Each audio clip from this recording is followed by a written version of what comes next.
version of what I graphed. Just a couple of notes of things that I want to make sure that you know going forward for when you're making graphs.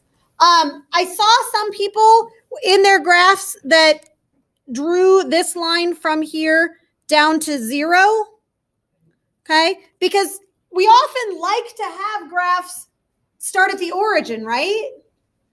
But I want to make sure that you understand why we should or shouldn't do that. What does my pink line represent?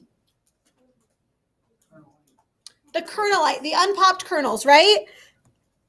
At the beginning of the story, what percentage of my sample was kernelite? 100% of it, right? If you've ever taken a microwave popcorn out of the bag and put it in the microwave, it's all kernelite to start out with. So this should not go down to 0, even though we really like the idea of everything starting at 0. This one should actually start up at 100. 100% of the sample is kernelite.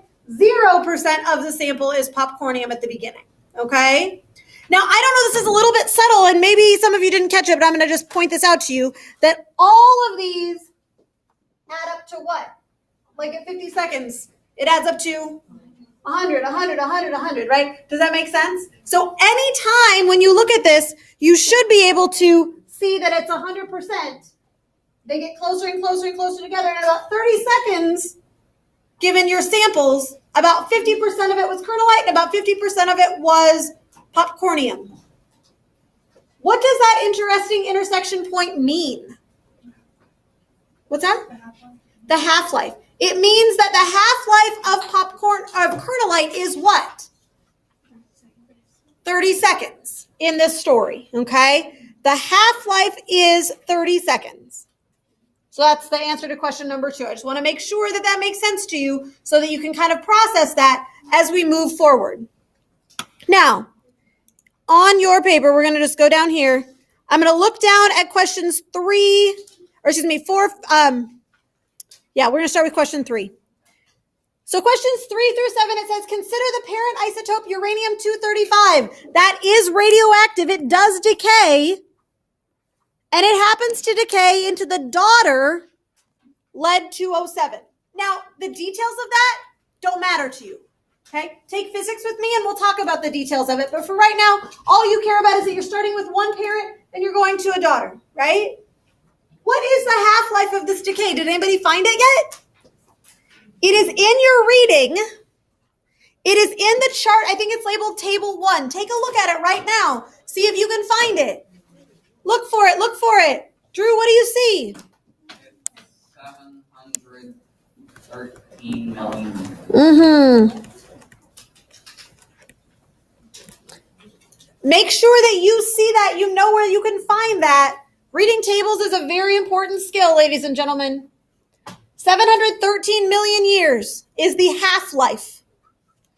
We're going to kind of act that out here. So I need for you to either, if you have pens, that's great. If you do not have colored pens at your table, send somebody up from your table really quickly to pick out 2 colors. Send them up real quick. If you need to get colors, send them up quick, quick, quick. 2 colors.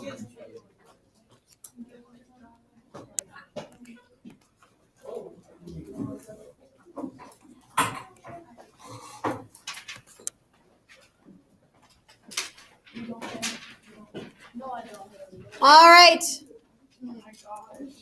So you've picked 2 colors. Color one box in to represent the uranium, the other box in to represent the lead, and then we're going to tell the story in graphical form of what happens to this uranium as it decays, radioactive decay down into lead. So at the very beginning, I've got this box filled with uranium. So I'm going to color all of it, in my case, yellow. You pick the color that's appropriate for your key.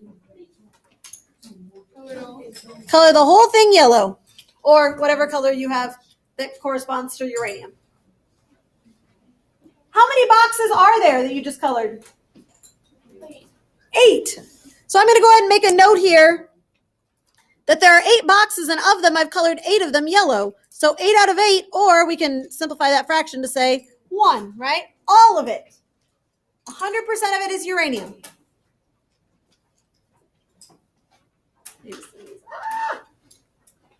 This arrow represents a half-life. What is the half-life of our uranium?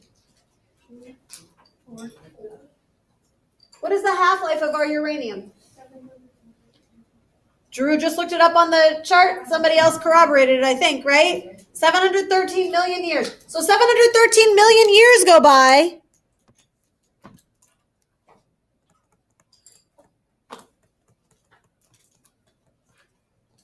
And in those 713 million years, there is radioactive decay.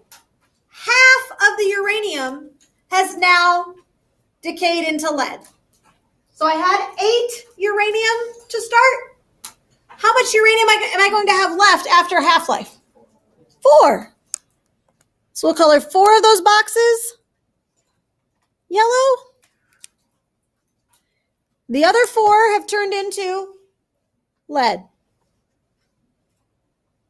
If I want to document how much uranium is left, you guys just told me it was 4. It's 4/8. Simplified fractions means that's going to be how much? 1/2. Look at us and our love of fractions. That arrow means that 713 million years went by again. Look at us time traveling. It's amazing.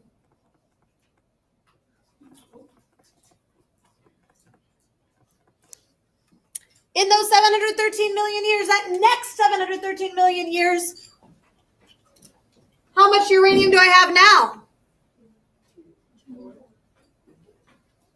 6. How many boxes? Let me ask it that way. 2, because I had 4. Half of it is going to decay. So now I have 2 boxes left of uranium. And how many boxes do I have of lead? 6 of them. The rest of it. So I've got 2 out of 8. 2 out of 8 is also known as 1/4. So now we've lived through 2 half-lives for this uranium. Okay. How much time is going to go by here? Anybody want to guess? 713. 713 years? Yeah. Million years. Yeah. A lot of years. 713 million. Many generations have gone by. How much uranium do I have left now? 1/8 of my total supply, right? 1/8 of my total supply. That means 1 of my 8 boxes is going to still be uranium. 7 of them have now decayed into lead. 1/8, and I don't need to simplify that anymore, do I? Now, I'm going to take it one step further. I'm going to take it one step further and put one more arrow here. That arrow represents what? A million years. How many? 713.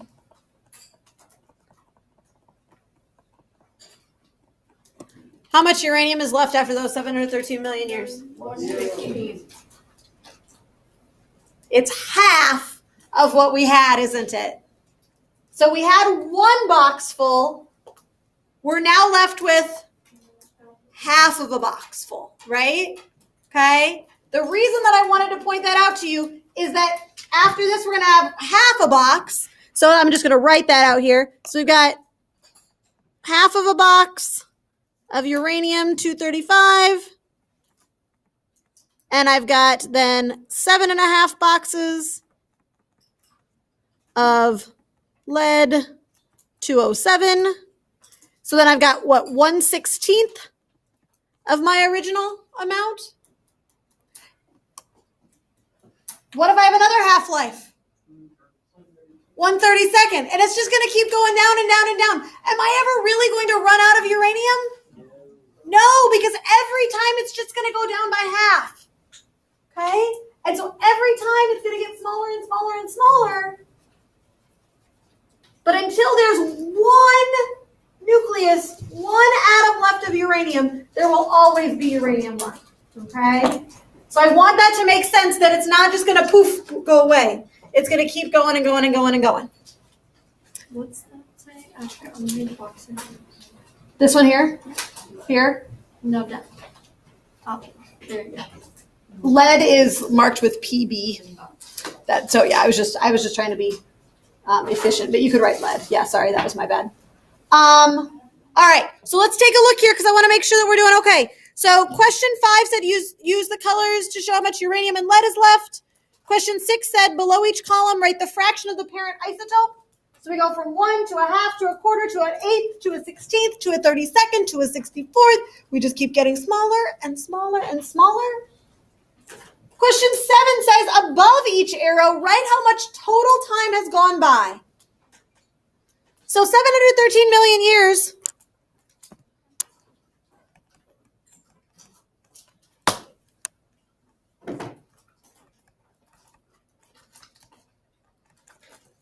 What about after this?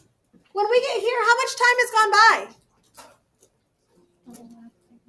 A lot. 1,426. Yeah, you just have to multiply by 2, right? It's just big numbers. 1,426 million years. How much time has gone by to get to only an eighth of our uranium? 2, 2, 1, right? 2139. 2139. And if that's not making sense to you, again, it's 713 and then 2 713s and then 3 713s. Okay? Just making sure, because for some people, they're like, where are these numbers coming from? That's where they're coming from.